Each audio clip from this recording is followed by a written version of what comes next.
महादेव,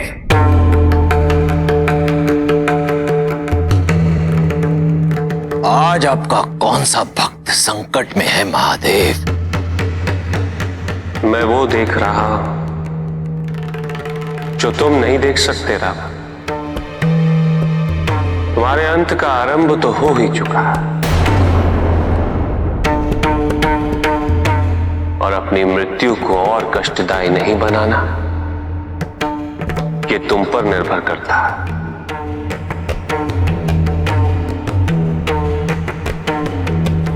और उसके लिए तुम्हें अपने परिवार और अपने प्रियजनों का अपमान नहीं करना होगा,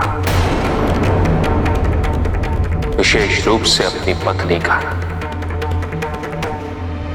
इतनी सी बात पर आपने कैलाश से यहां पधारने का कष्ट किया।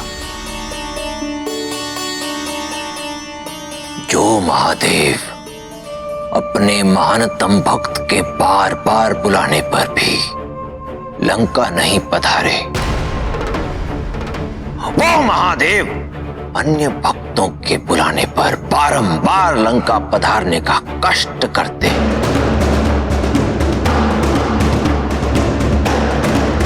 क्या मैं आपका उद्देश्य नहीं समझता?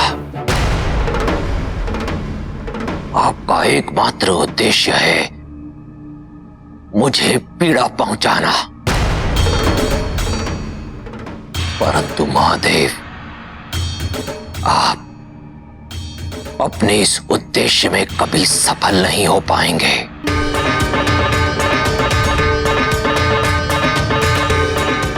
जानते हैं क्यों? क्योंकि अब मेरे हृदय में आपके लिए कोई भक्ति नहीं बची।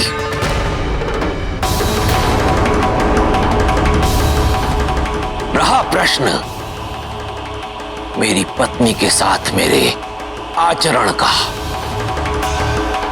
स्मरण रहे महादेव कि मेरी पत्नी है।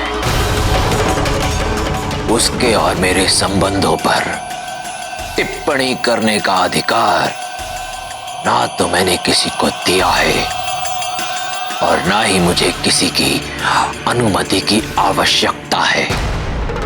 जो पुरुष एक स्त्री का सम्मान नहीं करता, उसे स्वयं एक दिन अपमानित होना ही पड़ता है।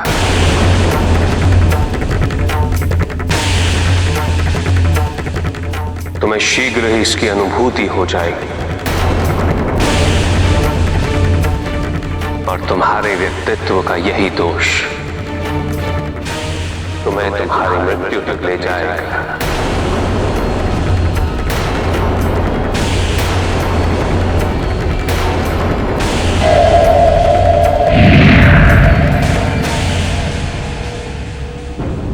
अंजलि, तुमने हमारे स्वामी के अंश को जन्म दिया है। तुम मेरी बहन तुल्य हो।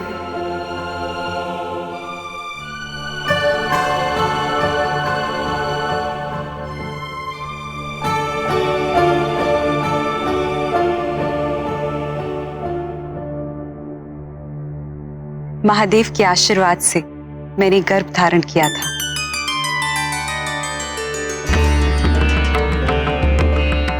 और फिर एक दिन अंजलि,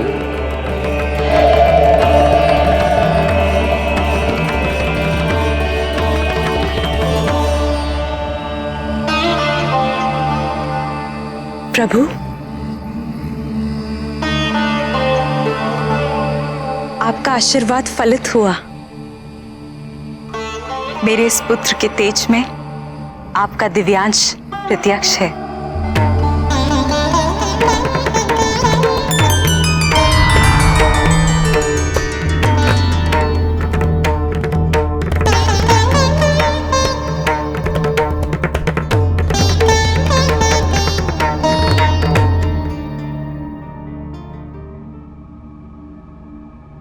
इस बालक का जन्म एक महान उद्देश्य की पूर्ति हेतु हुआ है।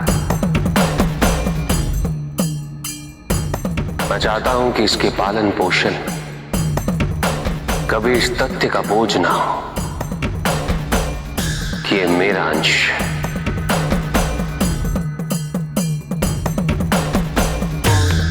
ये इस बात से अनभिज्ञ रहे, ये अनिवार्य है। पवन देव, मैं अपने इस अंश का दायित्व आपको सौंपता हूं। मेरे लिए इससे बड़ा सौभाग्य और क्या हो सकता है।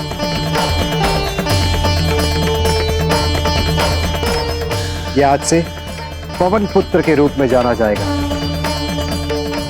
और इसी प्रकार महादेव के आशीर्वाद से मुझे मेरा पुत्र प्राप्त हुआ।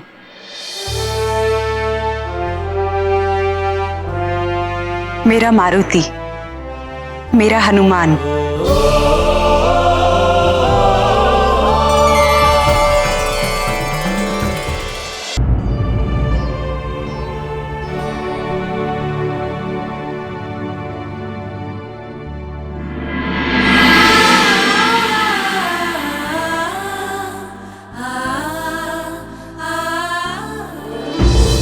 मैं यहाँ अतिथि के रूप में आया हूं, स्वयंवर में सम्मिलित होने नहीं। राजा जनक की पुत्री सीता के प्रति मेरी भावनाएं उचित नहीं।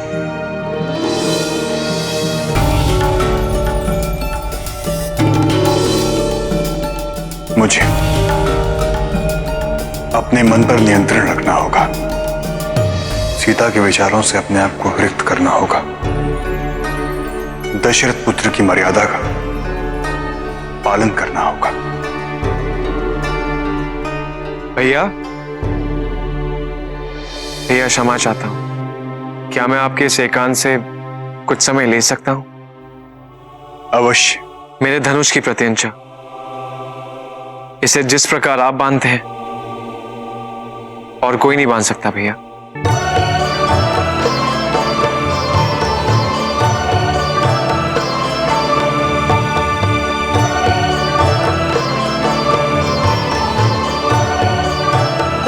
प्रत्यंचा कसी हुई होनी चाहिए, तनाव इतना कि बाढ़ को गति मिल सके। किंतु यदि इसे अत्यधिक कस दिया जाए तो इसे खींचना और भी कठिन हो जाता है। इसके साथ साथ धनुष की उपयोगिता भी समाप्त हो जाती है।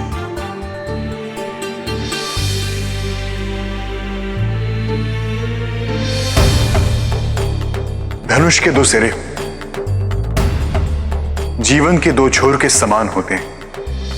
एक ओर हमारी व्यक्तिगत इच्छाएं हैं और दूसरी ओर समाज के नियम, मर्यादा, जिनका पालन करना प्रत्येक व्यक्ति के लिए अनिवार्य है।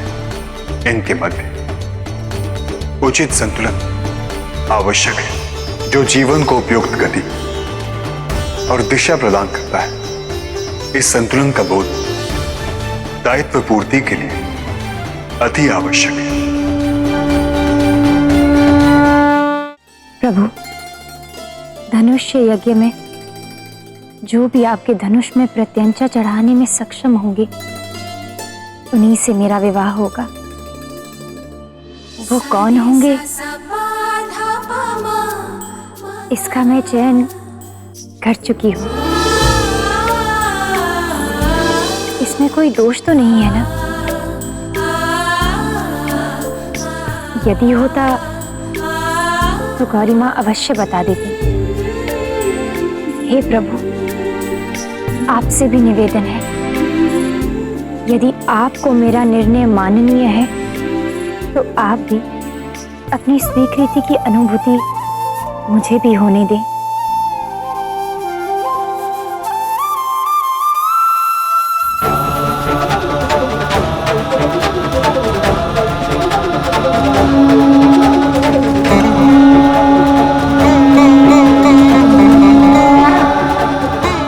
सीता, आपकी यही सरलता आपको आने वाली कठिनाइयों का सामना करने हेतु प्रेरित करती रही और और संसार के समक्ष एक उत्कृष्ट उदाहरण प्रस्तुत करेंगे।